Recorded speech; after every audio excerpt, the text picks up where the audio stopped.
Hello everyone, Joshua Myers here, and welcome back to my 31 Days of October review series.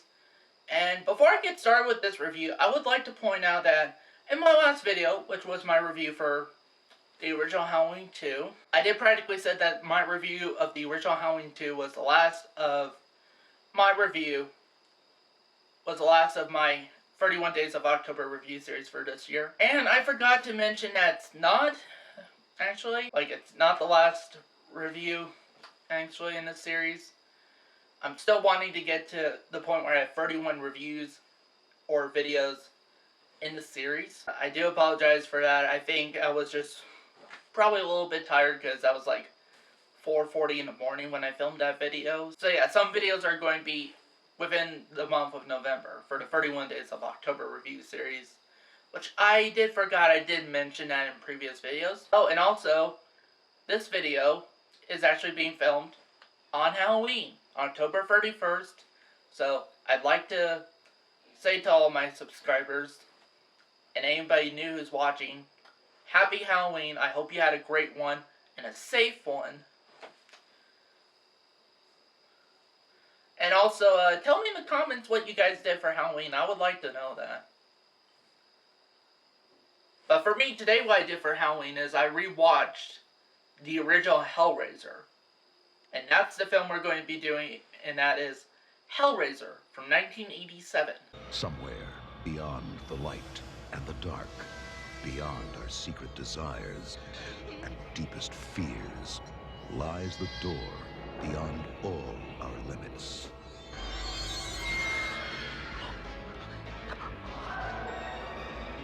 We have such sights to show you. Hellraiser, there are no limits. Rated R. Hellraiser stars Andrew Robinson, Claire Higgins, Ashley Lawrence, Doug Bradley, and is directed by Clive Barker. The plot of the original Hellraiser is that when Kirsty Cotton's family moves into their ancestral home, they are terrorized by the resurrected corpse of her uncle, who requires the flesh of murdered innocent victims in order to become whole and alive again. And that is the plot of the original Hellraiser. What did I like about this movie? Honestly, for me, there's a lot to like in this. First of all, this practical makeup effects is just awesome. The score, composed by Christopher Young. Also, all the acting is really good. The story is really interesting, actually. Also, this film actually did birth a horror icon in that of Doug Bradley as Pinhead, or in this movie known as the lead Cenobite. From what I understand, apparently Clive Barker does not like the name Pinhead for that character. In fact, it was never meant to be called Pinhead. That was kind of something meant as a joke when Doug Bradley was getting into makeup and that. And apparently the name stuck throughout all these years for the character. In fact, I think in the novels he's referred to as the Hell Priest. But I could see why Doug Bradley's Pinhead actually did become as iconic as he is now. I mean, just look at him. Look at that fucker. How can you not see that's a iconic design? Also, the suspense in this is really good. Like, it combines the gore and suspense really well. And just, honestly, everything is so iconic with this. Like, everything in this movie has become iconic. Like, seriously. Even to the point now where Doug Bradley's literally became this franchise's version of Freddy Krueger, of Robert Englund's Freddy Krueger from the Nightmare on Elm Street films, where if he were to get recast, nobody would probably be able to top what Doug Bradley did, or even come close. In fact, fun fact, I actually did get to meet Doug Bradley. Actually, he was at one of the film festivals, and I got to meet him.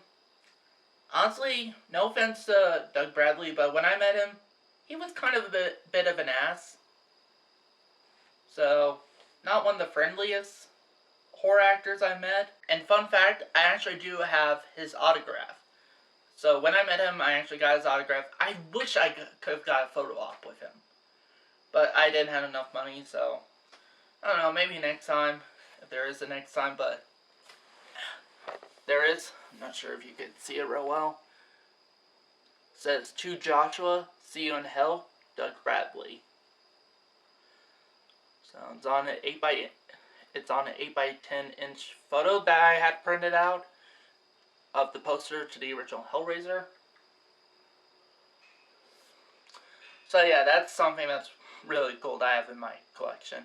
I have a few horror autographs. I think I've shown them in previous videos. So the festival that I went to for these is actually returning next year in May. So well, you're damn right I'm going to go there so I could get more, just meet more of these actors and maybe directors, and then just get autographs and photo ops, depending on who's there, you know.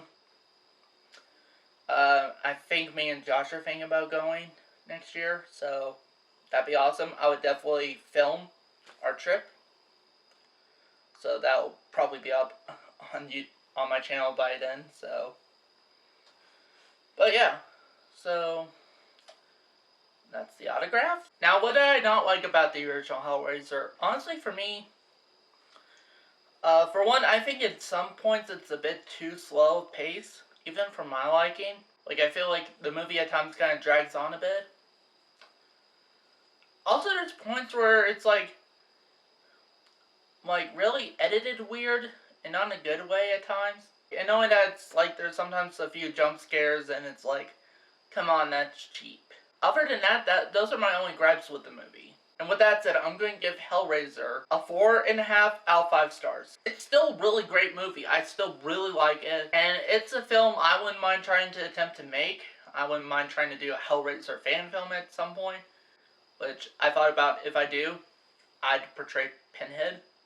So whenever I get around to that, I'll let you guys know. And probably put up a teaser trailer for it and just stuff like that. So that's it for this review. Thank you guys for watching, and we'll tear your soul apart.